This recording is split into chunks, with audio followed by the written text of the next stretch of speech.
The Duke hammered his fist against the carved olive door of the villa, and the woman who opened it was the woman from his mother's diary.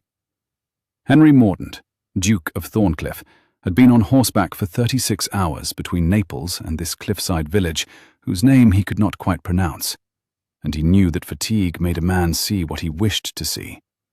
He reminded himself of this. He reminded himself again, more slowly, as the woman on the threshold tilted her head and frowned up at him in the pale slant of late-afternoon Calabrian light. The ride had been brutal.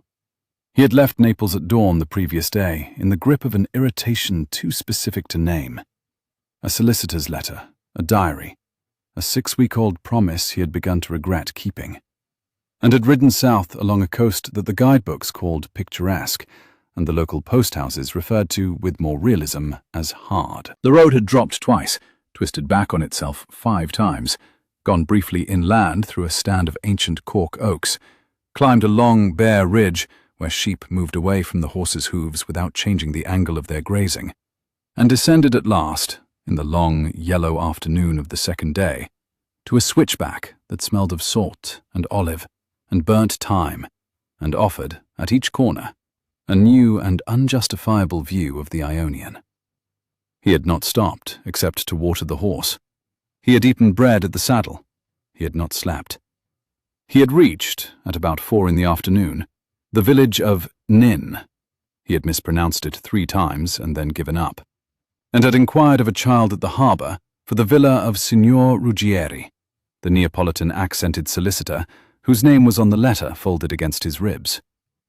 The child had pointed up. The Duke had climbed. The child had pointed to a door. The Duke had knocked. The child, as he now realized, looking at the woman in the doorway, had either been mistaken or malicious, and either was equally plausible. She was not tall. She did not need to be. She filled the doorway, the way certain women fill rooms, by a careful stillness that the body registered before the mind did. Her hair was dark gold, pinned imperfectly under a thin saffron scarf, and where the wind had pulled a length of it free against her throat, he could see the shape of a curl he had seen drawn, in his mother's hand, across 3 pages of a small leather diary, but was, at this moment, folded against his chest beneath his riding coat. Her eyes were sea green. He knew that, too. His mother had written it in brown ink, years ago, when she still could. Sea green, like bad weather on a good day. "Signore," the woman said. He had been staring. He shut his mouth. "Forgive me." His Italian was serviceable in a market, catastrophic in a doorway. "I am looking for Villa Carbonari." Her eyes narrowed a fraction. It was not fear, it was calculation. The kind of calculation a steward made before answering a creditor. "This is Villa Carbonara," she said, in English so exact it might have been spoken in a Mayfair drawing room. "Villa Carbonari is a 1/4 mile further along the cliff, at the end of the olive road. You will see a pair of stone pillars. One of them is broken." He felt the ground rearrange itself by 1 small degree under his boots. "I apologize for the mistake." Her gaze did not waver. The small, precise attention she was paying him was not hostile. It was the professional attention of a woman who had been raised, by a cautious aunt, to answer strange men at Italian doors with economy. Somewhere behind her, in the cool interior of the house, a pot was being lifted from a trivet. "You are English." A cat, a tabby, fat and self-possessed, wound itself around her ankle and looked up at him without interest. "I am." She did not step back into the house. She did not ask him in out of the sun. She looked at him, and he felt the weight of being looked at precisely, not flirted with, not recognized, not feared, measured. It was the sensation of being a ledger someone was balancing. "Who shall I say called?" she said. Her composure was so complete that he nearly lied. He had not planned to give his name until he reached Carbonari, where the solicitor he had come to meet would expect it. The decision of whether or not to lie occupied him, he later thought, for a span of time that might have been 2 seconds or 20. And it was settled, in the end, by the small movement of her wrist as she adjusted the scarf. A movement that was entirely ordinary in the abstract, and, at this particular doorway, entirely lethal in the specific. "Henry Mordaunt," he said, "the Duke of Thornecliff." He watched for the flicker. Any woman who had grown up in England, and he was certain now that she had, would know the name. A dukedom was a name one either stepped toward or stepped away from, and either movement was informative. She did neither. Her face went still, the way water goes still before it answers a dropped stone, and then she offered a small, correct nod. "Carlotta," she said. "Only Carlotta." "This is Calabria, Your Grace." She almost smiled. "We are lenient about surnames." He should have ridden on. The sun was dropping, the olive road was rutted, his horse was flagging. Instead, he stood on the threshold of the wrong villa and felt the diary against his chest like a second heartbeat. "Would it be uncivil," he said, "to ask for water before I continue?" She considered the question with the same careful professional calm with which she had considered his name. "For the horse or for the Duke?" "For the horse." A small thing, that preference. An acknowledgement of the hierarchy of the courtyard rather than the drawing room. And he saw it register in her. She stepped back at last. "Come through to the well," she said. "The horse first. Then the Duke, if he wishes." He led the animal down the side of the house along a path of sun-warmed flagstones. She walked ahead of him without looking back. The walls of the villa were whitewashed and rough under his hand. Bougainvillea had been trained up one side in a violent cascade of fuchsia that the wind dragged against his shoulder as he passed. Beyond the courtyard, the land fell away to a long, blue flat of sea. The well was a neat limestone thing in the shaded corner of the courtyard, with a wooden hood over the winding crank and a stone basin beside it, already half full of water from the morning. A fig tree, grown on the wall behind, dropped a leaf as he passed under it. One yellow-green, five-lobed leaf, perfect in the way that only dropped leaves ever are, that lay flat on the flagstones until the horse, indifferent to symbolism, stepped on it. At the well she drew the bucket herself, with a calm efficiency that did not go unnoticed. Her sleeves were rolled to the elbow. Her forearms were lightly browned, not the sallow brown of a lady who permits herself a walk before breakfast, but the even honey colour of a woman who has spent 12 years out of doors in a reasonable climate. And the muscle at her wrist when she turned the crank was the muscle of a woman who did this every day, not the decorative suggestion of muscle in a portrait. A single bead of sweat ran, briefly, from her temple to her jawline, and was wiped away with the back of the hand that was not on the winding handle. She did not pause in the winding. She did not apologize for the sweat. Henry, who had in 6 seasons in London watched a great many young women raise and lower teacups with more apparent effort than Charlotte had just expended on a full bucket of well water, experienced a sensation not unlike finding out he had been eating a diet of glass for several years without noticing. His mother's diary had written, in the same brown ink, "Capable hands. Do not let them fool you with lace."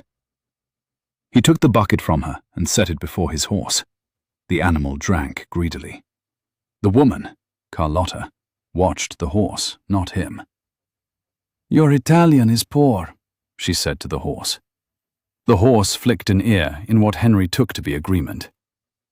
"I manage better when I am not surprised." A thin smile did not quite occur at the corner of her mouth.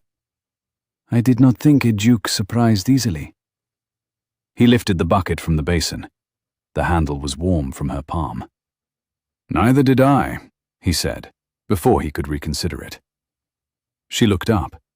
For one beat she let him see her clearly, and the beat was long enough for him to register that the small rose-brown mark he had glimpsed on the inside of her left wrist when she had lifted the bucket was the same mark his mother had drawn on the last page of the diary beside the words, "This is how you will know her." He looked away before she could read his face.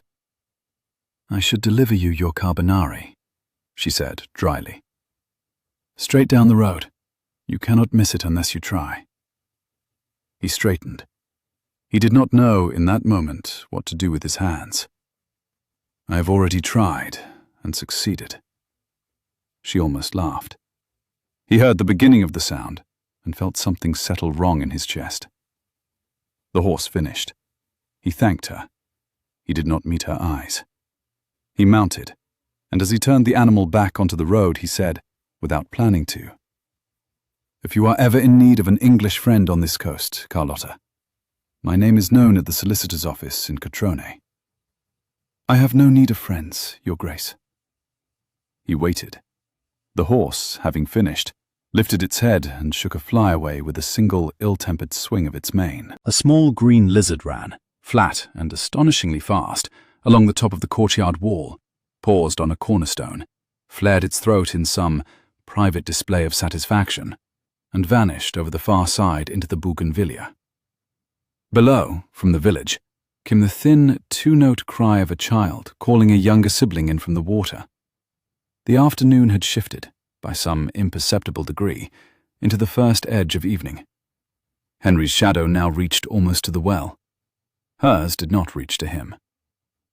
"Then of an Englishman who owes you water." She did not answer.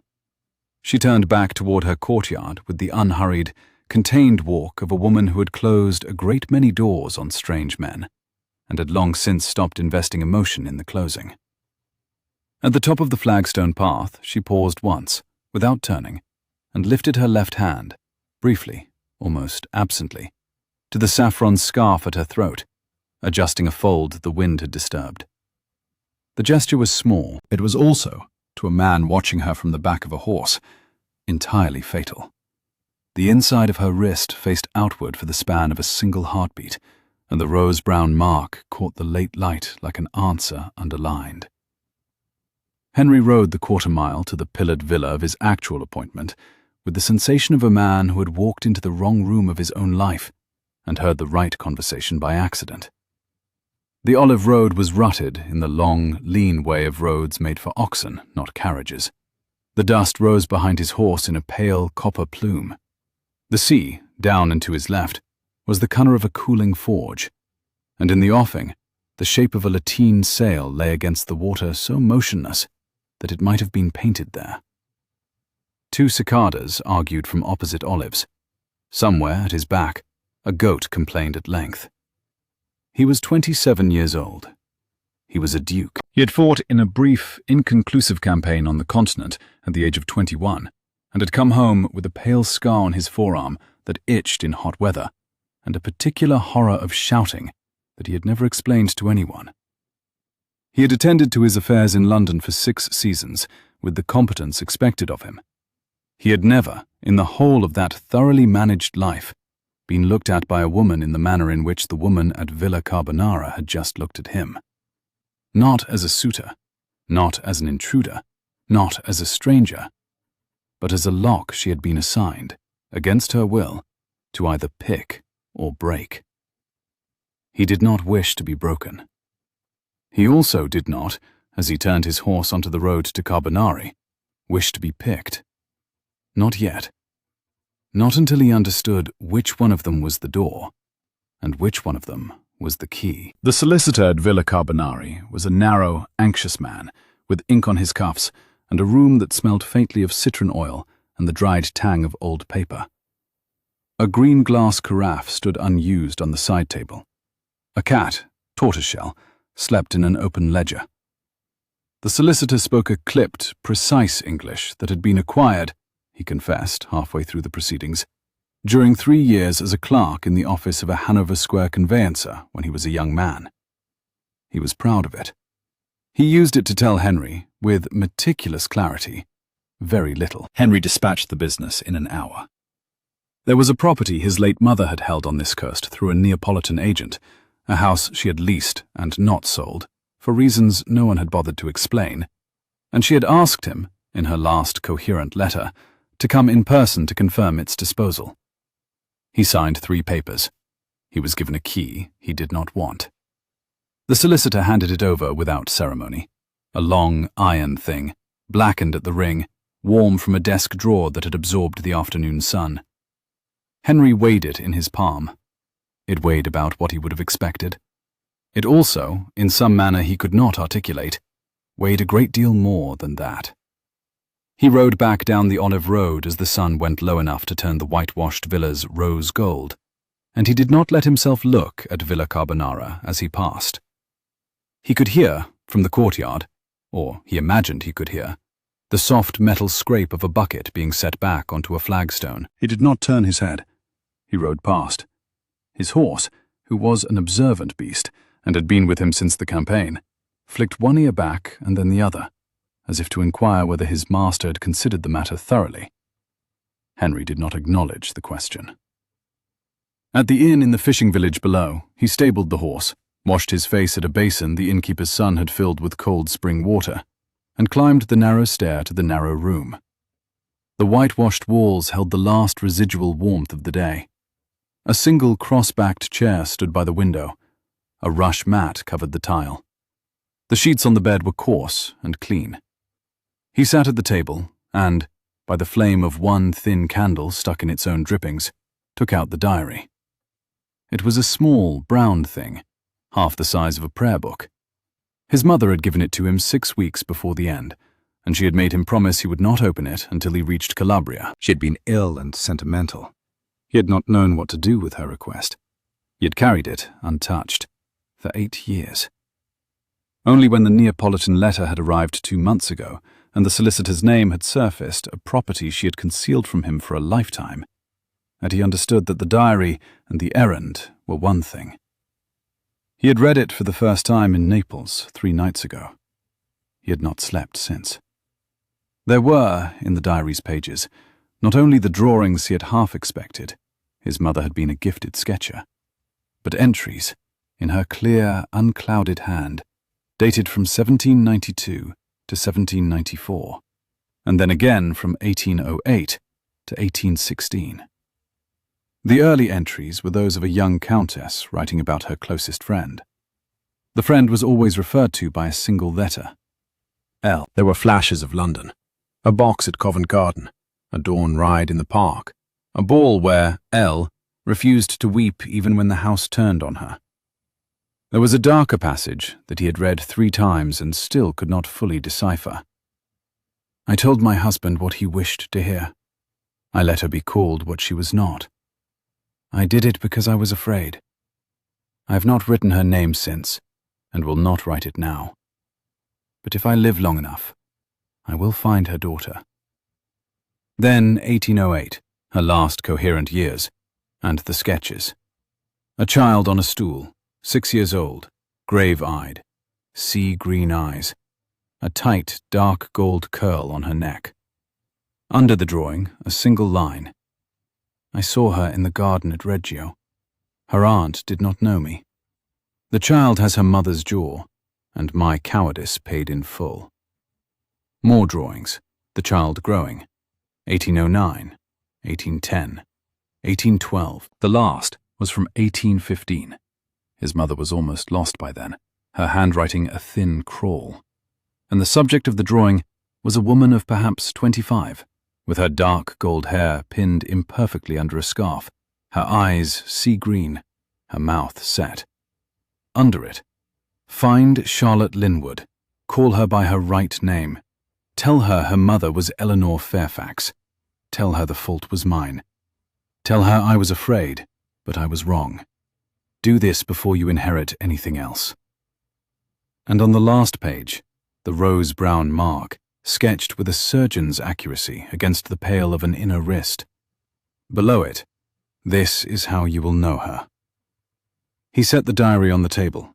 He looked at the key the solicitor had given him, the key to the property his mother had held through a Neapolitan agent. He looked at the address written on the folded paper beside it, Villa Carbonara. The wrong villa. The villa he had already been to. The villa he had knocked on, not at, because that was where his mother had sent him without ever saying so. Henry Mordaunt was not, ordinarily, a man given to trembling. His hands, braced on the edge of the table, trembled. "Damn you, mother," he said quietly, in English, to no one. He did not sleep that night either. He sat at the window with the diary in his lap and watched the harbour from above. The boats rocked in their moorings with the long, heavy patience of things that knew morning would come and would nothing change. A fisherman, making some late mending, was using a lantern that cast a yellow, wavering disk onto the wet stone of the quay. A dog barked once and was answered far off. The night smelled of salt and of wet rope, and, more faintly, of the wood smoke of a hearth in a house whose shutters had not quite been closed. Twice, in the early hours, he took out the drawing of the child at Reggio and set it on the table in front of him. Twice he put it away. He had a physical recollection, suddenly, of his own mother at the end. Thin, very thin. Her hands like a child's, folded small on the coverlet. Her wedding ring turned loosely with the weight of a gem she had always disliked. She had taken his face in her hands so unlike Charlotte's, so unlike the capable hands he had watched haul a bucket that afternoon. And she had said, not quite to him, "Henry, you will have to do it. I have run out of time." He had thought, then, that she meant her letters unanswered, her accounts unsettled. He had not known she meant a woman. He returned to Villa Carbonara at 10 the next morning with a ridiculous pretext: a full leather flask of cool spring water and the key in his pocket. The morning was already warm. The sea, below the cliff, was the milky pale blue that the bay turned at this time of day before the sun got high. A pair of cicadas were at each other in one of the olive terraces. The air, moving up the switchback, carried the smell of sun-warmed thyme and the resinous undersmell of pines from the ravine behind the villa. He had, on the ride up, rehearsed 3 openings and discarded all 3. A duke in London did not rehearse openings. A duke gave them. A duke did not carry a leather flask of water to a woman's well as a pretext. A duke had water brought to him. He had been, he thought, entirely someone else for the length of a fortnight, and he was beginning to suspect that the person he had become in that fortnight was the person he had, in some buried manner, always been. It was a disconcerting discovery to have made by the age of 27. It was also a pleasant one. He tied the horse at the olive outside the gate, untied it again because the animal disliked the olive, tied it at the better tree farther along the wall, and walked through into the courtyard. The bucket at the well stood upright and full. There was no one at the door. She was in the lemon grove behind the house. She had a basket. She wore cream muslin today, the sleeves long and loose against the heat. Even so, and despite the simplicity, the cut of the bodice could not disguise a figure that the scarf at her throat and the plain straw sun hat were clearly designed to modulate rather than reveal. She turned when the gravel crunched, and she did not look pleased to see him. "Your Grace," she said, "I owe you water." "I own a well." "So do I, at home. I find it doesn't relieve the obligation." She set the basket down. She crossed her arms. The sun behind her made a halo of her hair and an outline of her figure that he determinedly refused to notice. "Duke," she said, "why are you here?" "I could say for conversation." "You could." "It would be true." "Only partially, though." He felt himself smile and disliked the smile for being unplanned. "Only partially," he conceded. "Then give me the other part." He breathed in, he breathed out. Somewhere below them, down the cliff, a fisherman was calling to another fisherman in dialect he could not follow. He said, "My mother left me a diary. I have read it. I believe you are named in it." Her arms did not drop. Her face did not change. Her voice, however, did something subtle, a half step down into a register that he understood at once to be danger. "Whose diary?" "Clarissa Mordaunt, the late Duchess of Thornecliff." "I do not know that name." "I know." He hesitated. "But it seems she knew yours." "Then your mother was mistaken." Her last page draws a small rose mark on a woman's inner wrist. Your wrist, Carlotta. He watched her left hand. It did not move. It did not hide. That itself was extraordinary control. I don't believe she was mistaken. I'm not obliged to show my wrists to strange dukes. No, you are not. A gull complained somewhere over the olive terraces. She looked past him, down toward the sea, and he could see her thinking. Not scrambling, thinking, the way a general thinks when he has inherited a bad field and means to make it work anyway. Come inside, she said. If you insist on destroying my morning, do it out of the sun. She turned on her heel and walked back toward the house, and he followed her with the sense of a man who had brought a torch into a powder magazine and was now hoping, devoutly, that he would be allowed to set it down.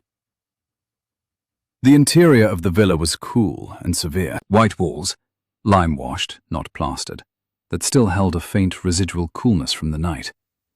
A few good pieces of dark furniture, a side cabinet, a long plain oak table scored with the rings of many glasses, 4 chairs in the straight-backed style of the previous century, a small writing desk at the inner wall with a single candle stub in a pewter dish.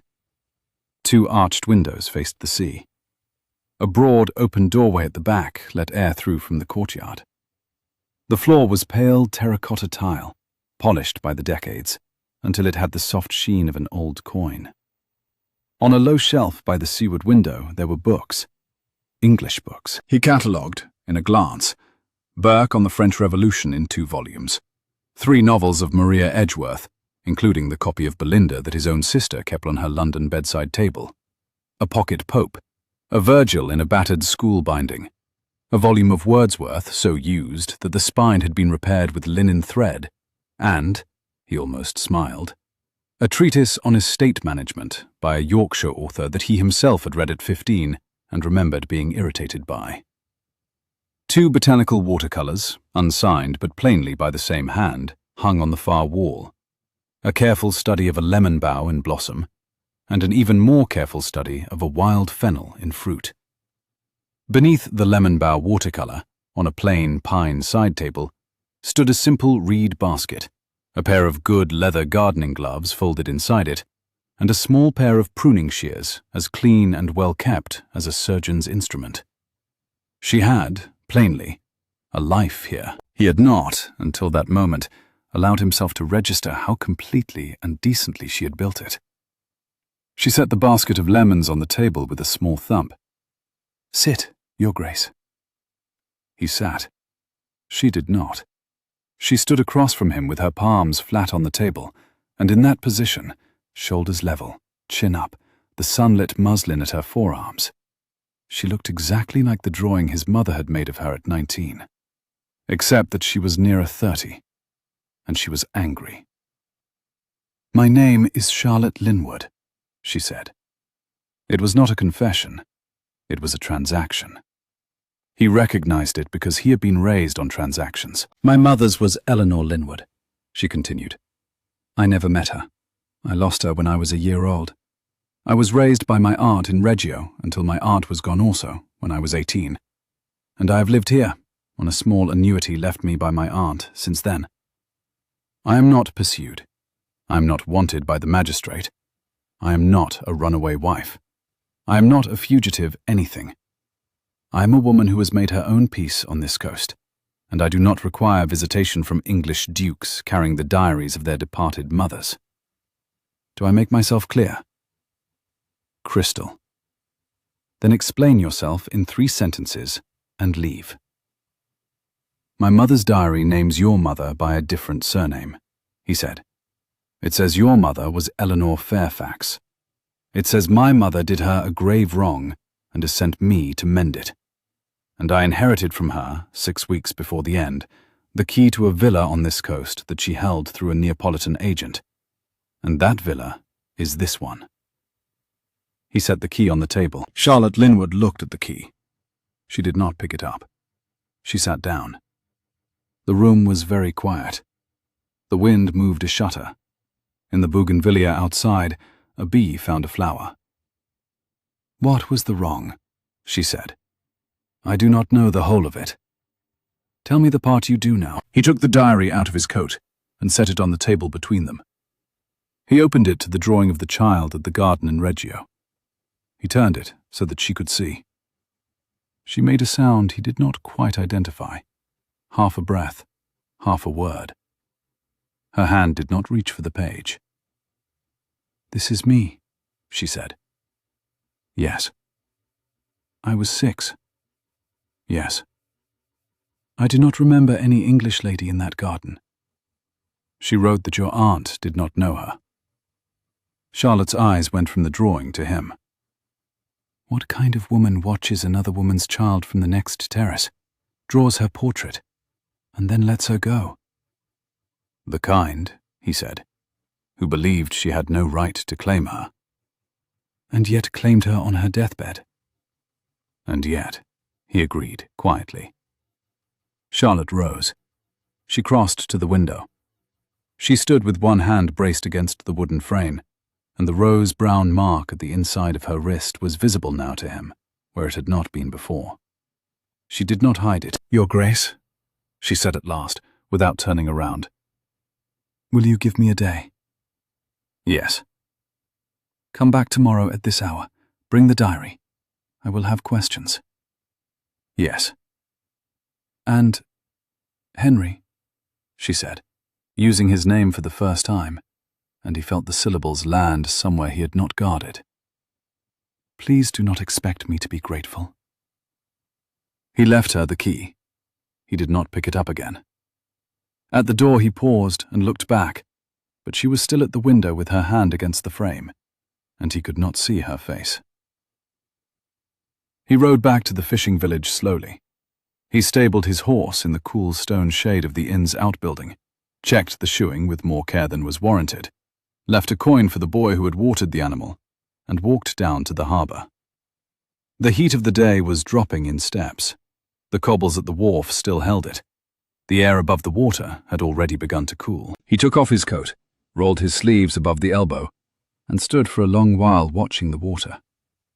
A pelican flew in from the east, low, with the heavy patience of a working bird, and dropped, with the complete unconcern of a boxer sitting down, onto a mooring bollard 10 yards off. It considered him without curiosity. He considered it without resentment. 2 small boys, the sons of the innkeeper, ran past him with a bucket of slopping fish. The boys were laughing. They did not know him. They did not know that the woman at the cliff-top villa, whom their mother sometimes sold bread to, was the sole heir of a Derbyshire estate, held in shadow by a man neither of them would ever meet. The children ran on. Their laughter went around the corner of the customs house and was gone. He was aware, with a clarity he did not enjoy, that he had used the word Henry in his mind, where he had intended to use the word Charlotte, and that this was a problem. He was aware, with a second and entirely separate clarity, that he did not intend to solve it. He was aware, third, that this probably made him a worse man than he had previously supposed himself to be, and that he was, nevertheless, going to walk up the Olive Road again tomorrow morning at 10. He did not sleep that night either. He was beginning to believe he had left sleep somewhere between Naples and the Olive Road, and would not find it again on this trip. When he returned the next morning, 10 o'clock, as promised, the diary in his coat, the key conspicuously absent from his pocket, she was waiting for him in the courtyard, with a chair drawn up to the plain wooden table, a pot of coffee, 2 cups, and an expression that could have been chiseled out of the cliff. "Sit, Henry." He sat. She poured coffee. She did not ask if he took it black. She did not apologize that she had no milk. She slid the cup across. Her hands were steady. Her hair was pinned more tightly today. She wore a pale blue muslin, simple and close, with a slim rose ribbon at the waist that did nothing to minimize the generous silhouette of her, and which he chose, at some cost, to ignore. "I read all night," she said. "I went through everything I have of my mother's, which is not much. An inventory of a small household in Derbyshire, a letter from a lawyer announcing her passing, one miniature of her as a young woman that my aunt carried to Italy with her and kept in a box. I have never, in my life, heard the name Fairfax. My mother's diary uses it 5 times. I have not had a night of sleep to decide whether it matters. Tell me what your mother did. A small wind lifted the loose curl at her temple and pressed it back. She did not notice. I do not know it in full. She wrote around it. She wrote once, "I told my husband what he wished to hear. I let her be called what she was not." That is the closest she came. The cup in her hands had gone untouched. A thin skin had begun to form on the surface of the coffee. Then she bore false witness against my mother. Yes, I think so. For what cause, I do not know. Charlotte's jaw worked. Her eyes did not leave his. You must understand something, Henry, she said. I have made a life out of not knowing. My aunt never spoke of my mother, except to say she had been a lady, and beautiful, and unlucky. I accepted unlucky, the way children accept weather. I did not ask whether unluckiness had a name attached to it. I stopped asking when I was 11, because my aunt would weep when I did. By the time I was 18 and her health went, I had trained myself out of it. I am very good at not knowing. I would recommend it to you. I have failed at it for 8 years. You are younger than I am at it. I am 27. Something softened at the edge of her mouth. She smothered it. Exactly. He pushed his coffee aside. Charlotte, there is an estate in Derbyshire that was once your mother's. I knew nothing of its existence until last night, when I wrote to my steward in London from the solicitor's office in Catrone and ordered a full search of my mother's private accounts. The answer will take 3 weeks to return. When it does, I expect to find that my family has been in possession, through some legal fiction, of lands that were yours by right. I mean to return them to you. I did not ask for lands. No, you did not. I am offering. Her eyes moved to the lemon branch over the table, and then back to him. You cannot buy your mother's conscience with acreage she stole. I am not buying. I am returning. A pause. Because? Because it is right. The bee had returned. It worked a second trail of bougainvillea, closer to the table now. That is a very simple answer, Your Grace. I am a very simple man at breakfast. She almost laughed again. He heard it again. He was beginning to loathe and love the sound in equal measure. I want a condition, she said. Name it. She set her cup down with a small, unhurried click. The shadow of a lemon branch moved across the table between them, drawn by the slight morning breeze that had started up out of the northwest. A single leaf, detached during the night, lay on the flagstones near her chair. She did not stoop to pick it up. Somewhere in the cool interior of the house, an iron pot was set on a trivet, with the small domestic noise of a household keeping its ordinary hours, despite the fact that a duke had arrived in its courtyard and was taking coffee without milk at the garden table. She folded her hands in her lap. Her thumb, Henry noticed, was pressed quite hard against the base of her opposite palm. Otherwise, her composure was perfect. If you do this, if you restore to me whatever you believe is mine, you will not expect me to come to England to receive it. I will not cross the Alps for your conscience. The papers will come here. The signatures will be given here. And you will not imagine at the end of it that I owe you anything. Agreed. And one more. Yes? She paused. For the first time since she had poured the coffee, she looked slightly uncertain. Not of what she would say, he understood, but of what saying it would cost her. The uncertainty did not last. She lifted her chin a fraction. The small gold cross at her throat caught the light. You will stop looking at me, she said, with perfect composure, as if you have known me all your life. He felt himself go, very faintly, hot at the back of the neck. That may be harder to promise. Try, Henry. I will try. She stood. The interview was over. He stood also. At the courtyard gate, she said, without turning. Come back tomorrow. I have more questions. I will come back every day, he said, because he was a man who could not resist a weakness once he had recognized it. Until you run out of questions, or I run out of answers. You will run out first. Almost certainly. He did come every day, for 4 days. The first morning was cool enough that she had covered her shoulders with a thin cream shawl at the courtyard table. A goldfinch had been arguing in the lemon grove. Her coffee was better on the second day. He mentioned it. She did not quite smile. A small pleasure at being noticed flickered and was smothered. On the third afternoon he arrived with a slab of fresh sheep's cheese from the market stall in the village, and a loaf of the rough country bread whose crust the innkeeper's wife cracked open with a closed fist. And Charlotte allowed, without comment, that the stall was hers as well.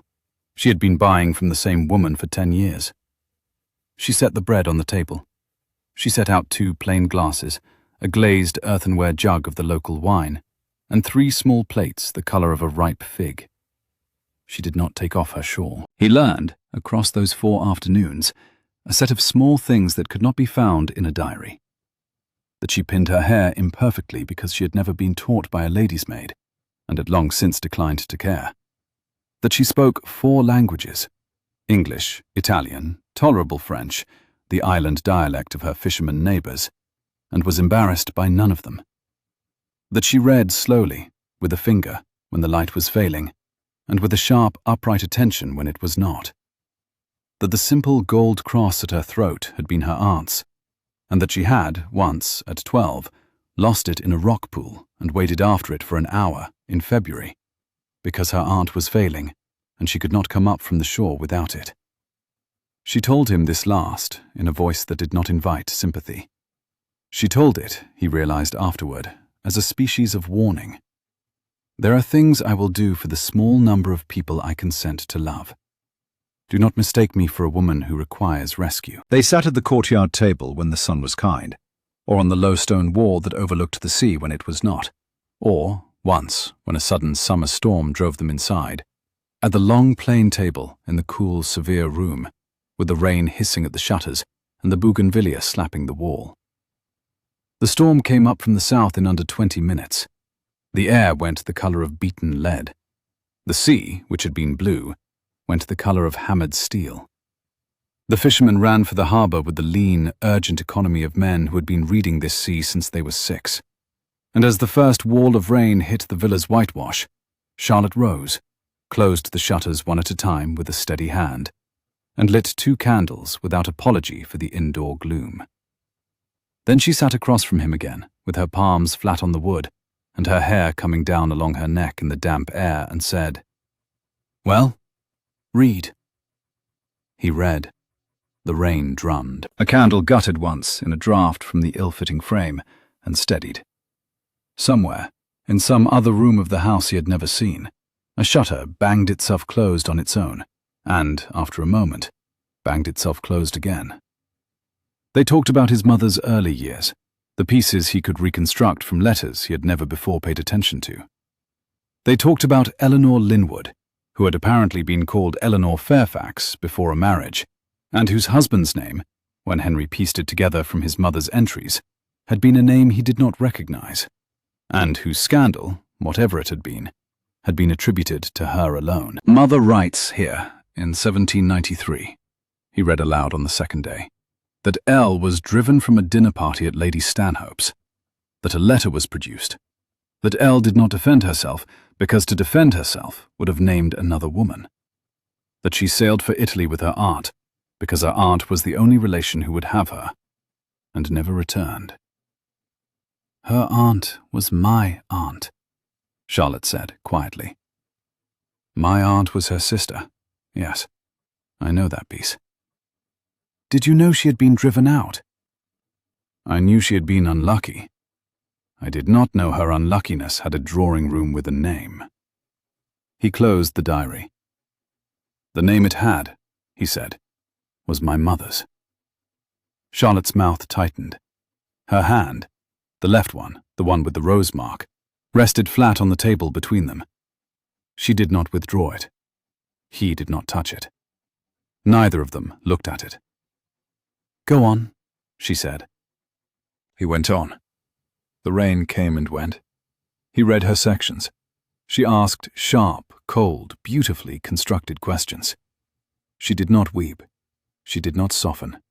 She did not thank him. By the end of the fourth afternoon, he understood that she had been managing grief for 25 years with the efficiency of an auditor, and that his presence was ruining her books.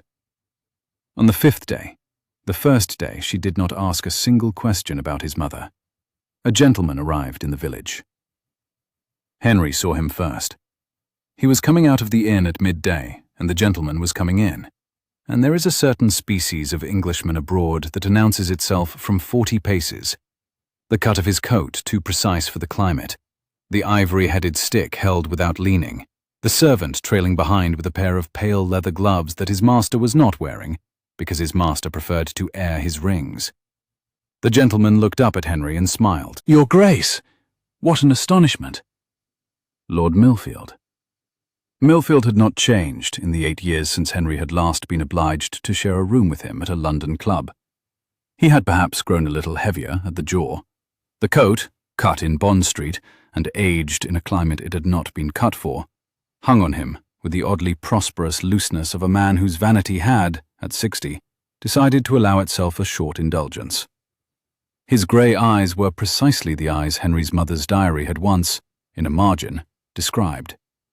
The colour of a sky that promised nothing. Of all the coasts, of all the villages, I had thought you in London. I had thought you in Bath. Regrettably, one is summoned. Business. Tedious business. He tapped his stick lightly against Henry's boot in a mockery of greeting. The tap was very deliberate. It was the first small test of the afternoon, Henry understood. The cane was a probe, and the boot was the instrument of its answer. Henry did not shift his foot. "A small estate I have been pursuing for some time has, I understand, at last become actionable. My solicitor, unreliable fellow, has permitted its heir to linger in obscurity. I have come to make clear to her that obscurity is no longer an option." Henry's pulse, which had been slow, quickened once. "The heir's name?" "Oh, Your Grace. An English girl, raised badly by a spinster aunt. A Linwood. A rather damp business.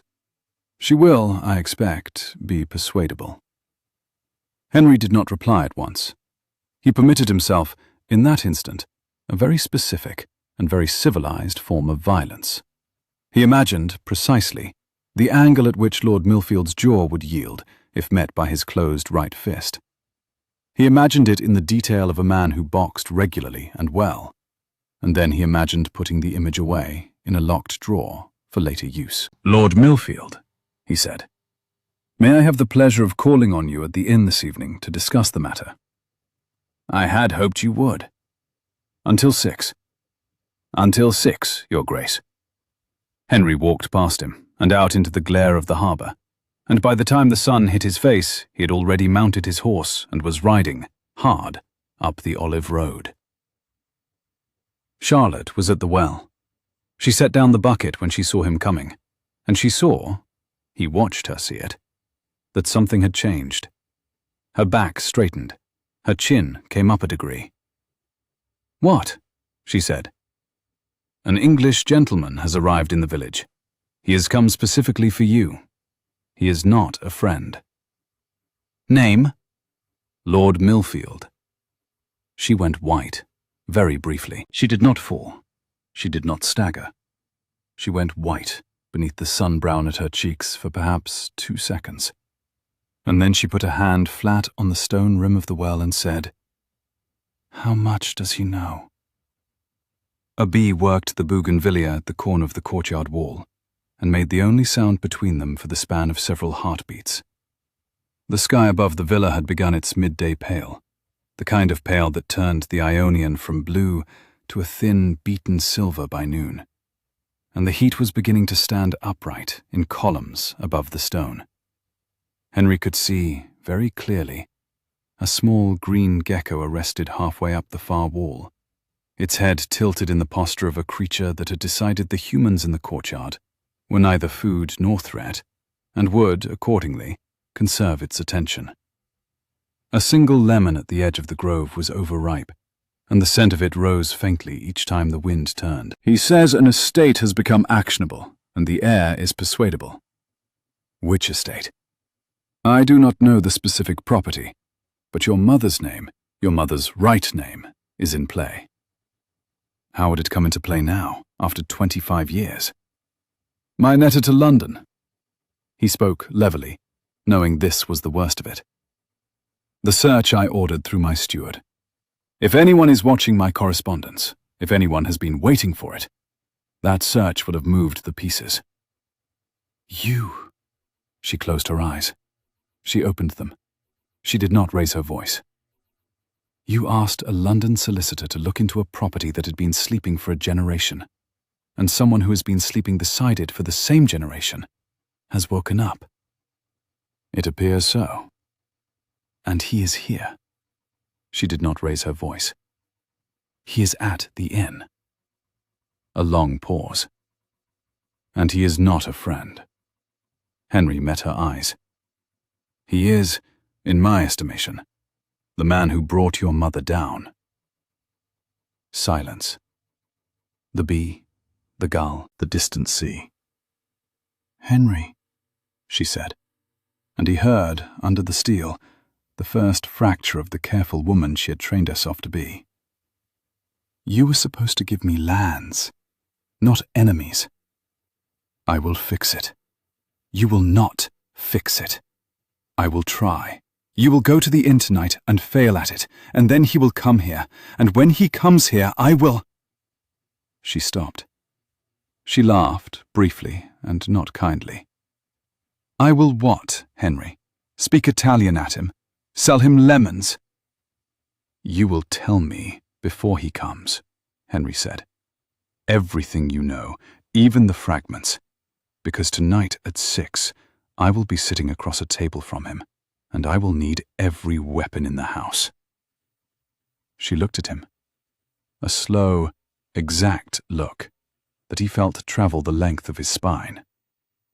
Her face did not change. Her face, he had begun to understand, did not often change.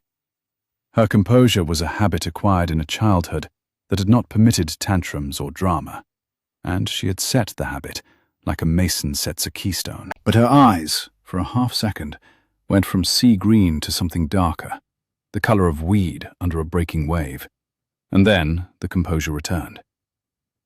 The sun was almost directly overhead now. The courtyard shadows had collapsed into thin black margins under each shrub and each pot. Somewhere beyond the cliff, the bell of a passing sheep wandered up from a lower pasture, struck a dulled note in the heat.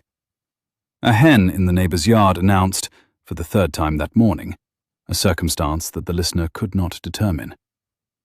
The scent of hot rosemary rose from the stone cistern, where the herb had been growing out of a crack since, as Charlotte had once mentioned in passing, the summer of the earthquake. She rose. She collected the coffee pot. She carried it, with the unhurried efficiency of a woman who did not abandon domestic order even when her life was on a table in front of her, back into the cool interior of the house. He heard her set it down on the stone of the interior hearth. He heard her set out 2 clean glasses on the kitchen board. He heard her speak, briefly and quietly, to the girl who came in from the village 2 mornings a week. And he heard the girl answer. And he heard the rear courtyard door close as the girl left. Come inside, she said. Bring the diary. And a pen. The room was not the cool, severe drawing room he had now come to know. She led him into a narrower chamber at the back of the house, past the long oak table where they had eaten, past a low inner door he had not previously noticed, and into what must once have been the steward's office of the villa in some older time.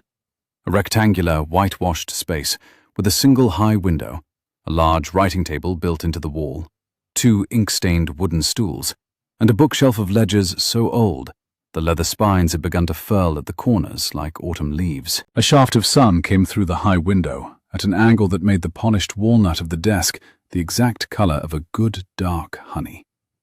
She struck a match for the candles on the desk even so. The air here, dense with old paper, absorbed light. She took out paper. She took out pens.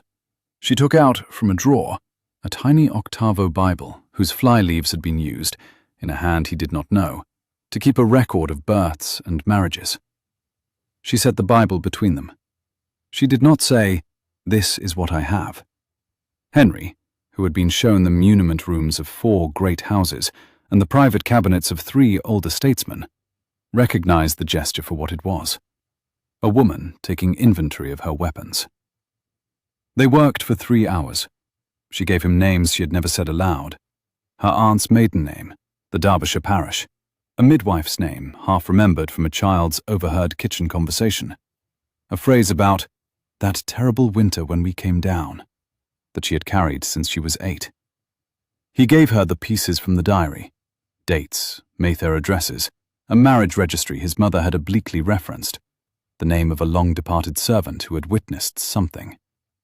By the middle of the afternoon, they had a skeleton. It was a terrible skeleton.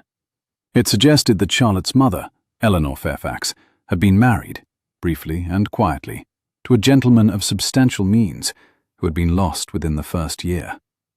That Eleanor had, upon his passing, become the inheritor of a Derbyshire estate. That a letter had surfaced, the Stanhope dinner, alleging Eleanor had deceived her late husband as to her character. That Eleanor had not defended herself. That the letter had been forged.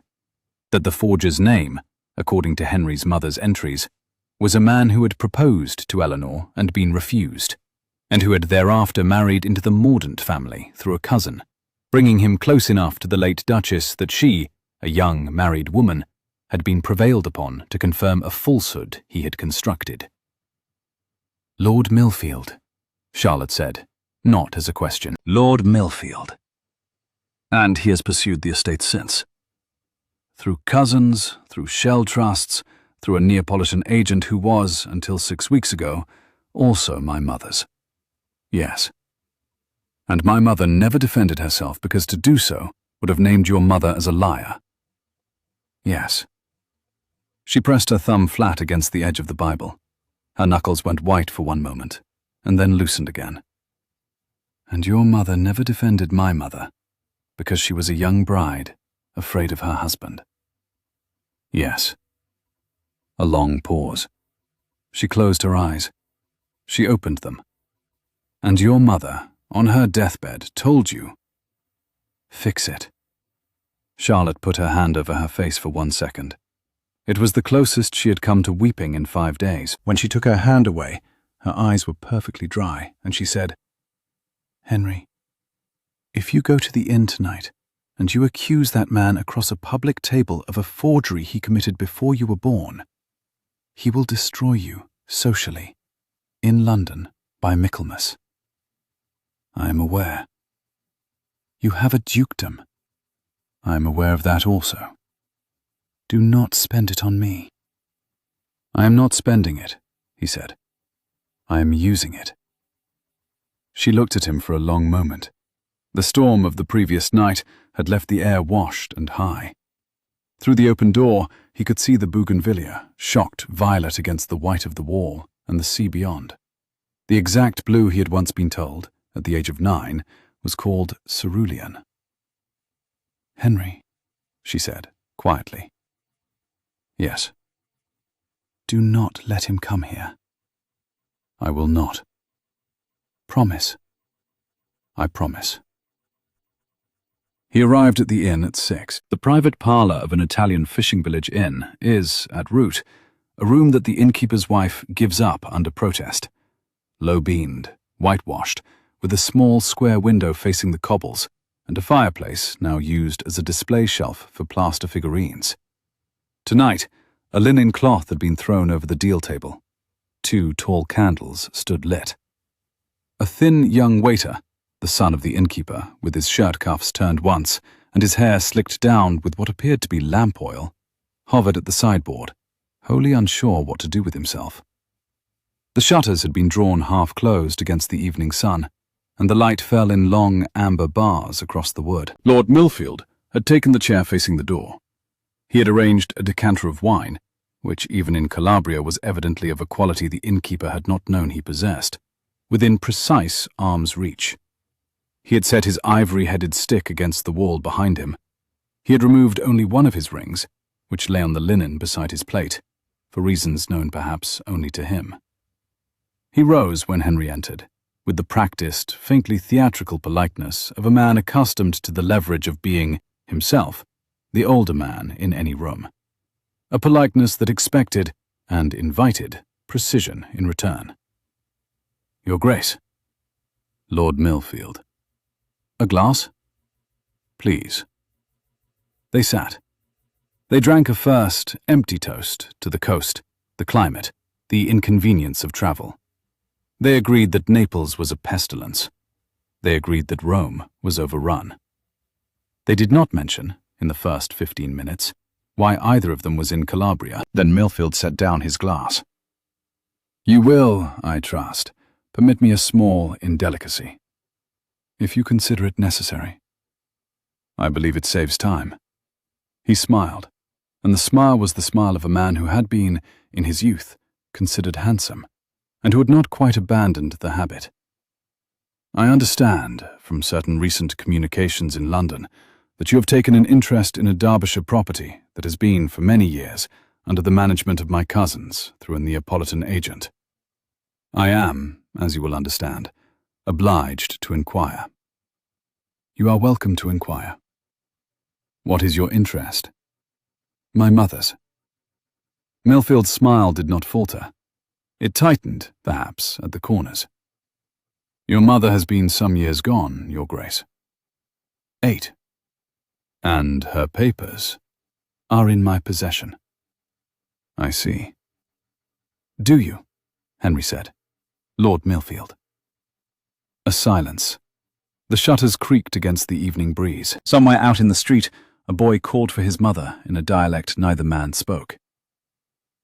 "Let me be plain," Millfield said, setting down his glass. "The estate in question has been, for reasons that once seemed good to your late lady mother, conveyed in effect to my management. There is an heir in name. The heir in name is an irregular woman. A respectable settlement can be arranged that will place her comfortably and quietly for the remainder of her days.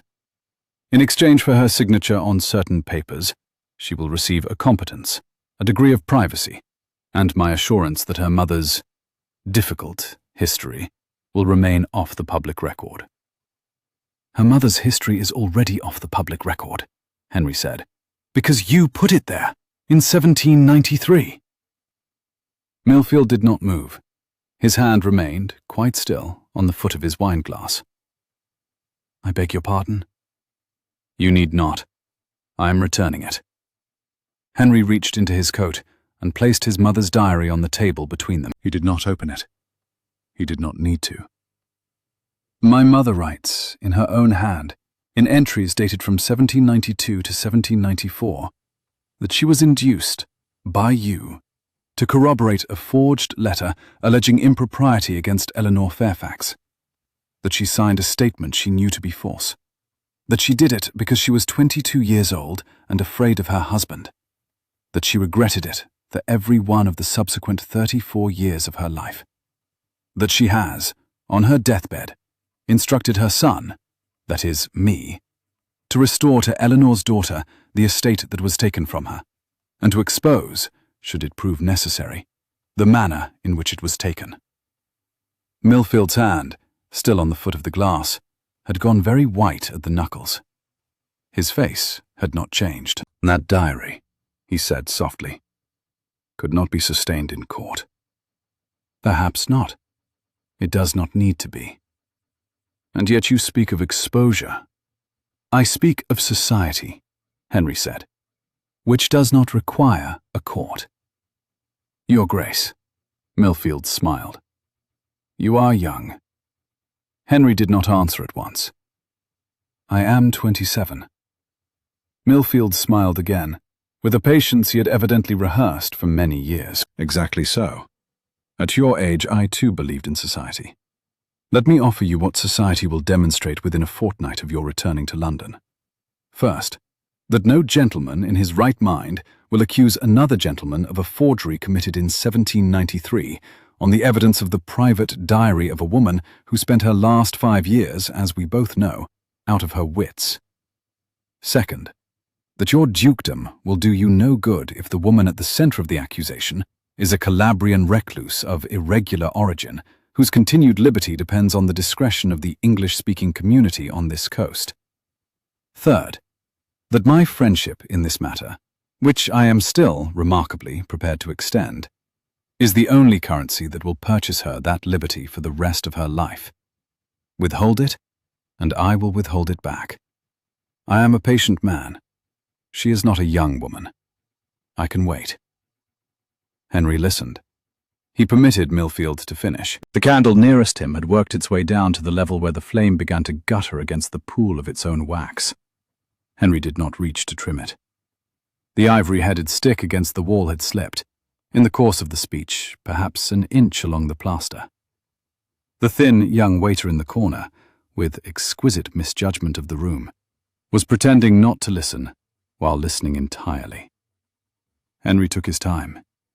He was aware, with a cold and pleasant clarity, that the shape of his own career, every paper he had signed in London at the age of 22, every tenant farmer he had set right, every bill he had moved in Lord's, every season he had spent at Thornecliff, balancing the accounts of a household that employed 108 souls, came down, in this single moment, to whether he held his breath for the next 3 seconds, or let it out. He let it out. Then he said, "No." "I beg your pardon." "I said no. I will make it plainer. You will leave this village tomorrow morning at first light. You will go to Naples. In Naples, you will instruct your agent, the one who, until 6 weeks ago, was also my mother's, to draw up a full and final transfer of the Derbyshire estate to Miss Charlotte Linwood, under her own name, without reservation, without encumbrance, and without residual rights to yourself or your heirs. You will return to me a copy of that transfer, signed and witnessed, within 3 weeks. You will then leave Italy. You will not communicate with Miss Linwood directly, ever, for any reason. You will not come within 100 miles of this coast for the remainder of your life. And you will not, in any room in London, in any correspondence with any acquaintance, utter her name or her mother's name in any context whatsoever." Millfield stared at him. "Or?" The single word left Millfield's mouth so quietly that the waiter at the sideboard did not hear it. "Or I will do exactly what you said I cannot. I will read my mother's diary, aloud, at Brooks's, on a Thursday. I will do the same at White's on the Friday. I will then post its contents, verbatim, to the Morning Chronicle. I will take upon myself the scandal of a duchess who lied for 34 years.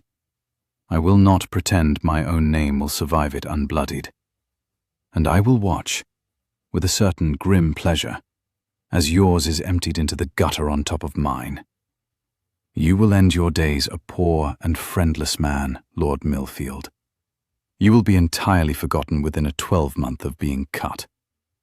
I am young enough to recover. You are not. You would not. I would." The fly at the decanter landed, paused, and departed. "For a woman you have known less than a week. For an injustice I have known since my mother's last breath." A silence. "This is sentimentality, Your Grace. This is inheritance," Henry said. "Do not make the mistake of believing they are different."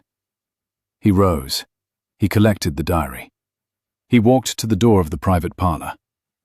At the door he paused, and without turning, he said, "First light. Do you understand me?" A beat. "I understand you." "Say the words." The candle guttered again and recovered. "I will leave at first light." "Thank you, Lord Millfield." He walked out of the inn, across the harbour, up the olive road, through the dusk, to Villa Carbonara. He walked the first 100 yards without any particular sensation. Then a shaking took him, low, in the knees and up the length of his spine, and he had the honesty to stop at the foot of the old Saracen watchtower above the harbour and steady himself against the stones. He had done it. He had just, in a room lit by 2 candles, promised a man old enough to be his father that he would empty his name into a London sewer if that man did not retreat within 12 hours. He had meant every word. He was, for the first time in his adult life, entirely uncertain whether the man he was becoming was a man he would wish to sit down to dinner with. He was also, for the first time in his adult life, entirely certain that the woman he had walked into this village for would have sat down to dinner with that man without hesitation. And he found that the 2 certainties made, together, a species of peace. The dusk was the soft violet that Mediterranean dusks became after a long, hot day. The sea had gone silver. The sky had gone lavender grey. The olives on the terraces had gone a tender, dusty green. A late fisherman passed him on the road, with a hand raised in neighbourly greeting, and a string of silver fish across his shoulder. A donkey, farther up, brayed without conviction. A single star had come out over the headland to the south, and the lanterns at the cliff-top villas had begun to bloom in sequence, one, then another, like the slow accumulation of small, good decisions. He walked on. She was waiting for him at the gate. She had known, by some instinct he was beginning to trust without understanding, the moment he had left the inn. "Well?" she said. He stopped at the gate. He did not trust his voice for a moment. "He leaves at first light." She did not move.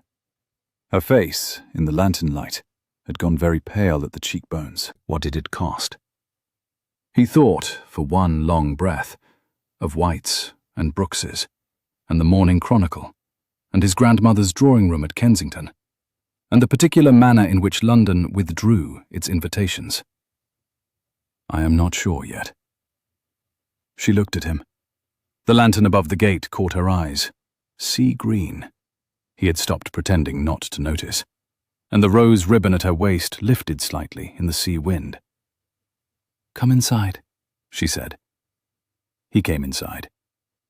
She had set 2 glasses on the courtyard table and a small bottle of a local red that was, he suspected, the best bottle she owned. She poured. They drank. Neither of them spoke for some while. Then she said, "Henry." The cicadas in the olive grove were beginning the slow, even hum that would carry on through the rest of the evening. "Yes." "Tell me exactly what you said to him." He told her. All of it. The threat about the diary, the transfer, the exile, the promise of total, scorched, reciprocal ruin. He did not embellish. He did not soften. She listened with her hands folded very still around her glass. When he had finished, she said, "You would actually have done it." A long pause. The lantern over the gate threw the shadow of the bougainvillea against the white wall behind her, and the shadow moved slightly whenever the sea wind turned. "I would." She did not blink. "For me. For the principle." The candle flame on the table bent and recovered. "For me, Henry." He drank. He set the glass down. He looked at her across the table. "Yes," he said, "for you." "I thought we had agreed you would not look at me as if you had known me all your life." "I have failed at that also." "Yes." She set her own glass down. "I noticed." She did not, at that moment, reach across the table. She did not stand. What she did instead was extend her left hand, the hand with the rose-brown mark on the inside of the wrist, until her fingers came to rest, open palm upward, on the wood between them. It was an offering, in the form of the one thing she had carried unhidden only to him. He set his hand over hers. Her skin was warm, her pulse, at the thin inside of her wrist, was steady. They sat like that, not speaking, for a long time. On the night of the festival of Santa Rosalia, 3 weeks later by local calendar, 4 days after the signed transfer papers arrived from Naples, bearing Lord Millfield's signature and the Neapolitan agent's countersign, and 2 additional witnesses. 1 day after Henry had burned, in the fireplace of his room at the inn, every letter in his possession that made reference to Lord Millfield's continued existence. The village below Villa Carbonara lit itself in lanterns from the harbour to the last house on the cliff. Strings of paper stars crossed the narrow streets. A small band played on the quay. The fishermen wore their holiday shirts. The priest's housekeeper had been baking since 3 in the morning. Charlotte Linwood came down from the villa in saffron silk. It was the first time Henry had seen her in anything other than muslin, and the effect, across the length of the harbour where she had paused to speak to a fisherman's wife, was violent. The silk was not low at the neck. It was not, by London standards, remarkable in cut. She did not require remarkable cuts. The colour burned against her skin the way a lit candle burns against the dark. The fall of the skirt caught the breeze and lay against the generous curve of her in a way that seemed to embarrass 3 separate Calabrian men simultaneously. She had left her hair down. A narrow ribbon of gold caught it at the base of her neck. She was wearing, at her throat, the small gold cross her aunt had left her. She saw him. She smiled. He walked to her across the cobbles, without remembering that he had willed the action. "Your Grace," she said, because the village was listening. "Miss Linwood," he said, because he was a duke in a public place. She put her hand on his arm. They turned together toward the quay. They walked, slowly, through lanterns the colour of orange and red and pale gold, past a stall of roasted almonds, past a priest, who nodded to Charlotte with a familiarity that suggested he had christened her into this village a decade earlier. They reached a low stone wall at the edge of the harbour. They stopped. Behind them, the band was tuning. Before them, the sea was black and phosphorescent and quiet. "I have something to say to you," he said. She turned her head a fraction to look at him. "I expected you might."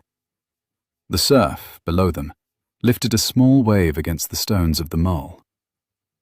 "I will make it short. I would prefer that." He turned her to face him. He took both of her hands, in the full sight of every fisherman's wife in Calabria, which would have mortified his English steward, and which he found, at that moment, to be the very minimum of what the occasion required. "Charlotte," he said, "I've known you 4 weeks. I've lost sleep every night of them. I've thought of nothing else in daylight. I've come to the conclusion that I am going to ask you to marry me, and I have further come to the conclusion that asking you in any version of the traditional manner would earn me a refusal I would deserve. So I am going to ask you the following question instead. Is there a form of this proposal that you will accept?" She considered this. She considered it, he noted with a physical ache, in exactly the manner his mother's diary had described of her mother, without looking away.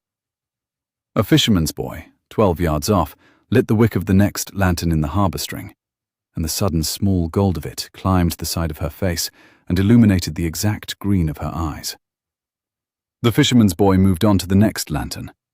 The small gold of it climbed higher along the row of key lamps. "Yes," she said, "there is. Name it." She let go of one of his hands. She did not step back.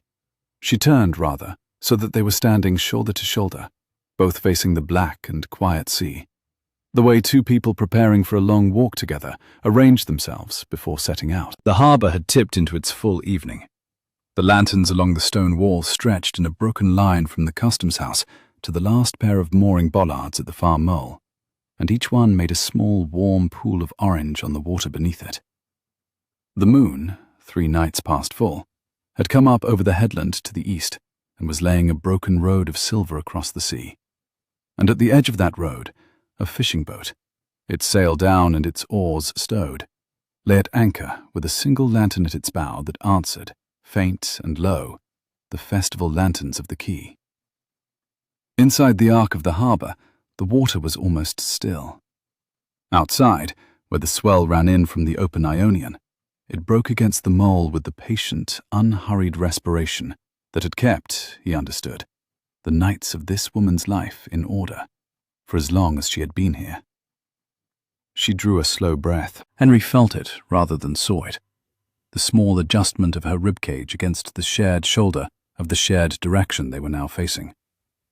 He was aware that what she said next would shape every subsequent year of 2 lives, and he found he was not afraid, which surprised him. "I will not come to England." He understood, in the half-second before he replied, that this was not a refusal of England, but a declaration of the country in which she had made her peace and intended to live it.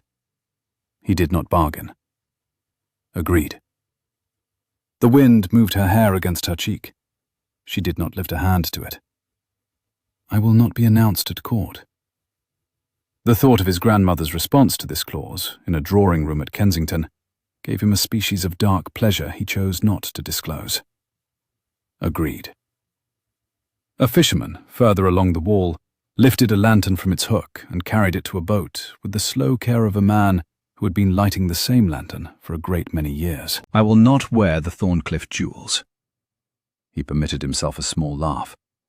He had worn them, pinned to his own coat, precisely once at the age of 19, and had felt for an entire evening as though he had been upholstered. "They are vulgar," agreed. She did not smile. Her jaw set a quarter-inch more firmly against the evening air. "I will not live under your mother's roof." "My mother's roof is a barrack at Kensington. It is not proposed." The band behind them was tuning more seriously now. A drum struck a single warming note, and then another. "I will not be grateful." This one he did feel. It landed in him like a hand pressed to the breastbone. He understood what she was saying. He understood why she had to say it. He understood, also, that she would not say it again, and that the agreement he gave her now would be the last reference made to the subject in his lifetime. Agreed. The lantern nearest them, which had been lit 10 minutes earlier, settled into the steadier flame that oil lanterns achieved only after their wicks had burned past the first minute of smoke. "I will not change my name." He had not allowed himself to imagine this part. He allowed himself, now, about 2 seconds to imagine it. Charlotte Linwood, Duchess of Thornecliff. The way it would be written, in London, with its old surname like a quiet, stubborn flag. And he gave the answer. Agreed. A small wave reached the foot of the mole below them and withdrew. It was the first he had particularly noticed. "I will not give up this house." "I did not intend to ask you to. I am, in point of fact, proposing to give it to you, in writing, within the fortnight." She drew a slow breath. The saffron silk lifted and settled against her. "I will keep my aunt's cross." "Yes." She turned then back to face him. The lantern light was on both their faces now. The band, behind them, had stopped tuning and begun a slow melody that the fishermen's wives sang along with, in the dialect, from memory. She looked at him for a long moment, the kind of long moment that occurs across a lifetime, perhaps 4 or 5 times in total. And the last piece of armor he had been unaware of over his heart slid off and fell, without a sound, into the harbour. "And I will love you, Henry Mordaunt, on terms of my own setting, without apology, as long as you can endure it, which, I expect, will be for the rest of your life." His throat worked. He did not trust himself to say more than one word. "Yes." A long pause. The band behind them was almost ready to begin. Then yes, he did not believe it. He needed, absurdly, the confirmation a second time. "Yes?" She smiled then, the first unfiltered smile he had been permitted in 4 weeks, and the smile reached her eyes. "Yes." He did not, then, kiss her in public, because the priest was watching, and the priest's housekeeper was watching, and the band had begun to play, and Charlotte Linwood was not a woman who belonged to an audience. He simply set his forehead, for the space of one long breath, against hers, with his hands at her shoulders, and her breath warm against his throat, and the sea wind moving her loose hair against his cheek. Then he straightened, and turned them both toward the dance, and led her into it with the gravity of a man escorting his own salvation through a minefield.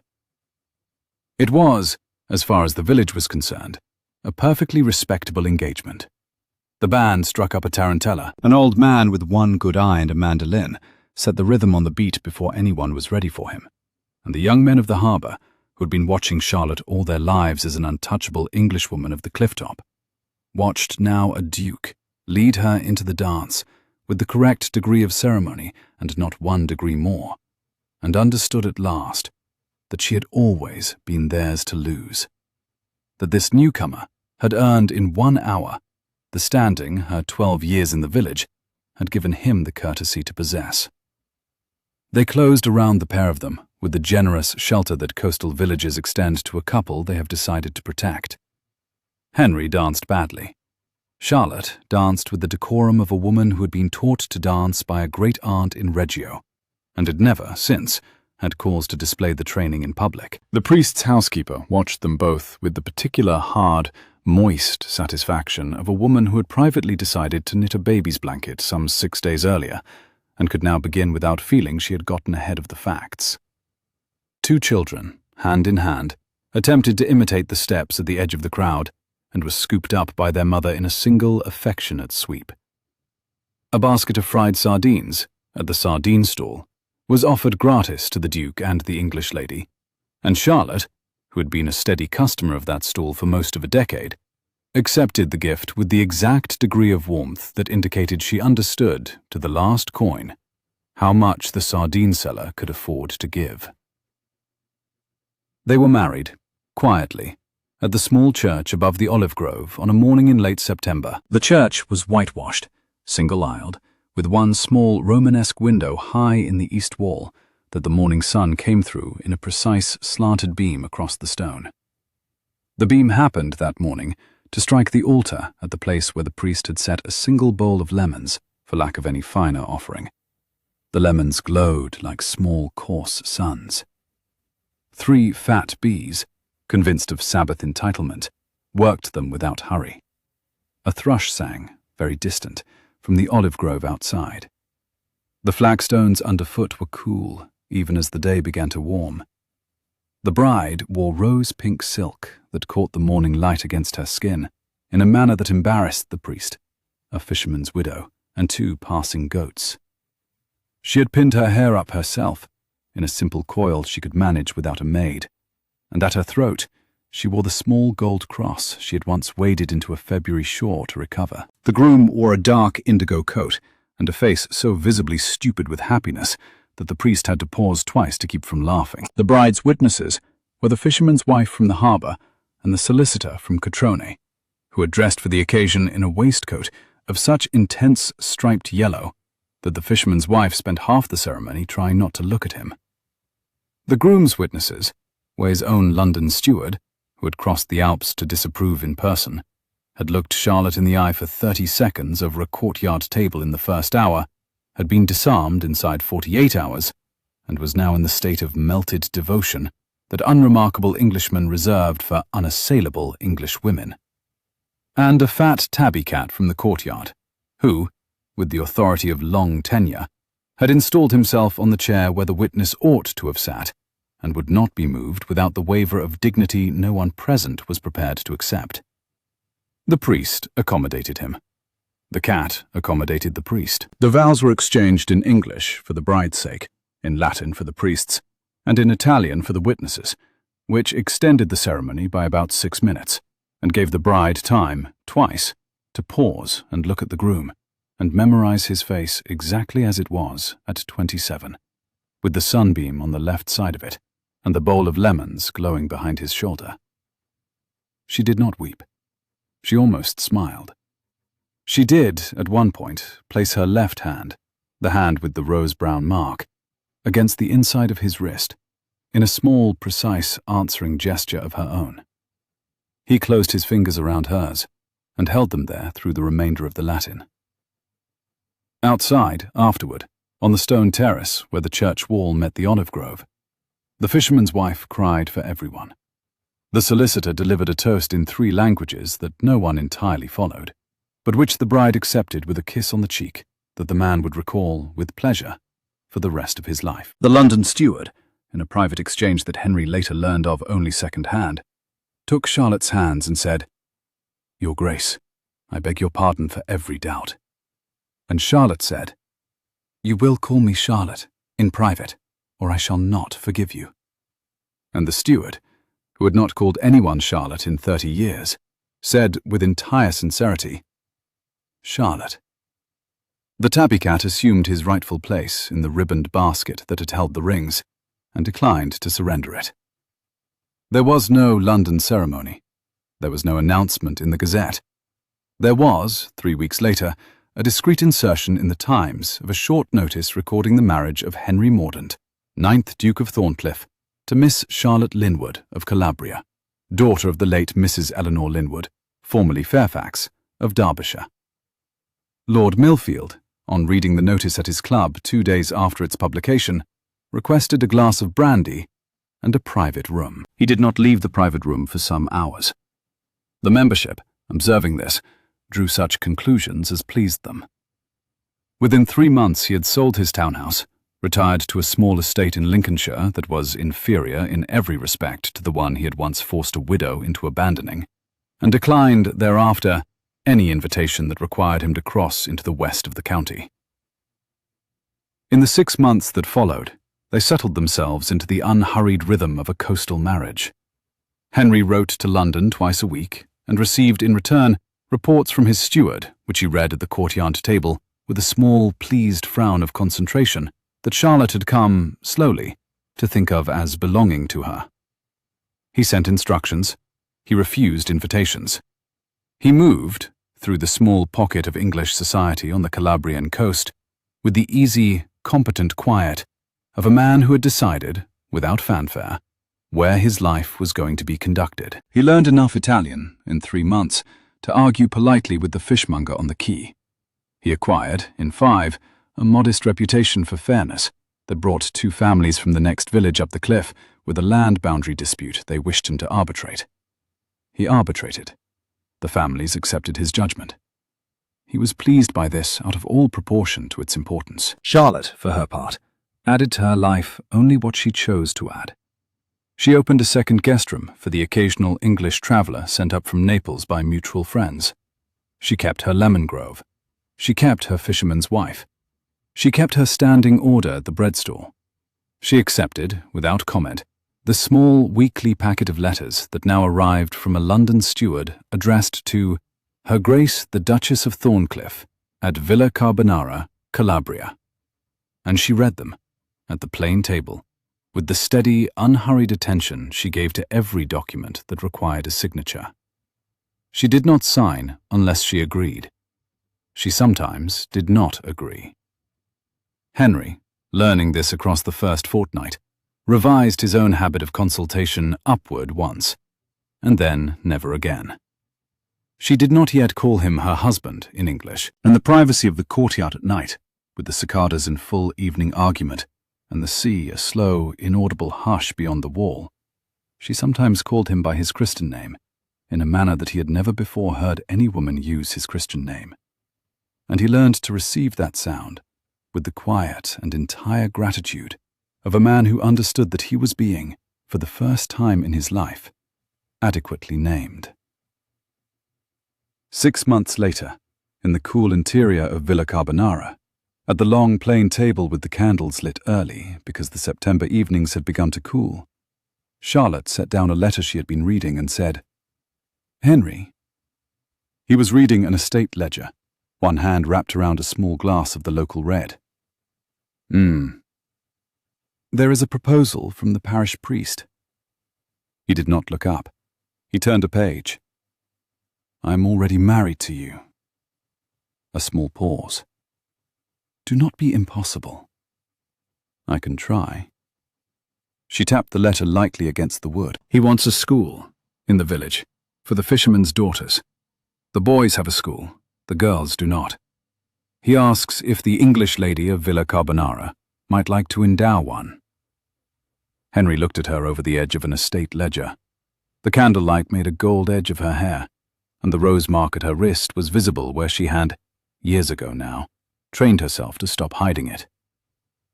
"And what," he said, "will the English lady do?" She did not pause to consider it. "Endow one, obviously." He set down the ledger. "In her own name or her mother's?" She considered. For a long moment he watched her consider. The woman in the candlelight, at the table scored with the rings of many glasses, her hand resting open on a letter that represented a small and ordinary and decent piece of what her life was going to be from now on. And then she smiled, slowly, and said, "Both. The Eleanor Linwood School for Girls of the Coast, endowed by Charlotte Mordaunt, Duchess of Thornecliff. Let them read her mother's right name in gold letters above the door." "Agreed," said the Duke of Thornecliff. He set down the ledger. He rose. He crossed the room. He stood behind her chair and laid one broad, sun-browned hand against the nape of her neck, precisely over the place where his mother had, 25 years earlier, drawn one imperfect curl at the neck of a grave-eyed child in a garden in Reggio. The wind off the sea moved the shutter. The lemon trees outside gave up a faint, late summer fragrance. The candles on the table were a pair of the local unbleached waxwork that the fisherman's wife had sold her 30 at a time in August, and their light lay warm and unhurried on the rim of her water-glass. A moth, small and brown and perfectly serious, worked its way around the flame and declined to be instructed otherwise. Somewhere below, on the path to the harbour, a fisherman was whistling a tune Henry had come, over the course of a summer and an autumn, to know. It was a tune with a dropped fourth note that had puzzled him for a month before he had understood it was not a fault of the whistler, but of the song. An inherited crookedness handed down from a great-grandfather who had been heard the same way and loved the same way in the same village 80 years before. Continuity, here, did not announce itself. It walked past, carrying nets. He bent and kissed the top of her head. "I'm so glad," he said quietly, "that I knocked on the wrong door." It was the right door, Henry. Was it? It was always the right door. You simply did not know it yet.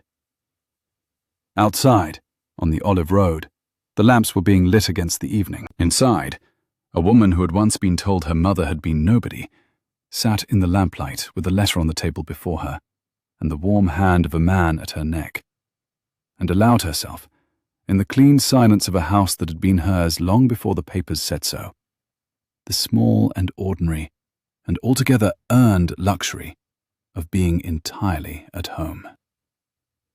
Through the open shutter he could hear, from the dry stone path above the olive grove, the same mispitched, cheerful tune, carried now by a second voice, the parish priest, he guessed, walking home from his evening office, picking up the fisherman's song without knowing he had done it.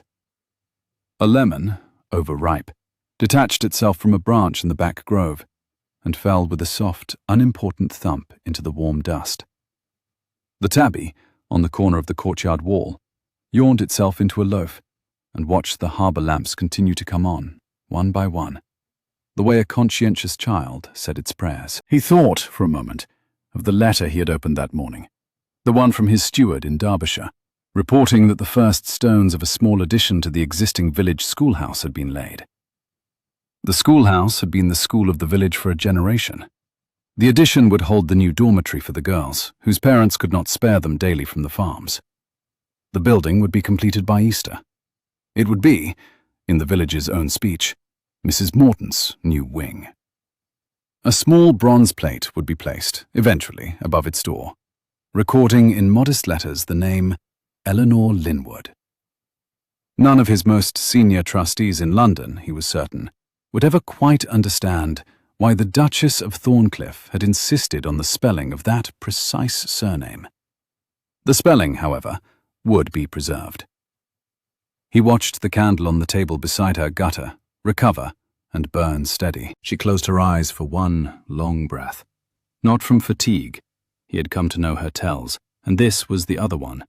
The steady, long exhale she gave when she had arrived, by some private accounting she did not share with him, at a piece of peace she had not expected to earn.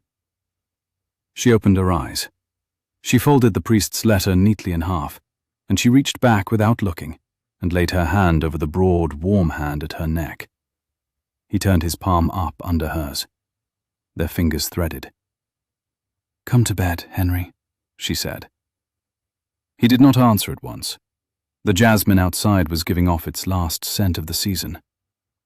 Yes. She lifted a candle from the table. "Bring the ledger." He laughed, quietly, the laugh of a man who had forgotten what laughter sounded like in his own throat until a certain summer. "You are impossible. It is one of my charms." The candles went out one at a time, not because anyone had bothered to snuff them, but because the sea breeze through the open window had at last mustered the decisiveness to do so. The tabby, from the courtyard wall, watched the last point of flame extinguish itself, with the grave professional approval of an expert in the management of other people's houses. And then he too closed his eyes. Above the villa, the cliffs were black against the stars. Below, the harbour was a necklace of small held lights. And along the white plaster of the back wall of the house, a single night jasmine, planted years ago by a woman who had then been a stranger to herself, and who had since been restored by the unhurried and entirely deliberate work of her own and another's hand, to the name she should always have borne, opened the last of its summer flowers in the darkness, and went on giving off scent, patiently, through every hour of what, in every way that mattered, was the first morning of the rest of the lives of the couple asleep under its eaves.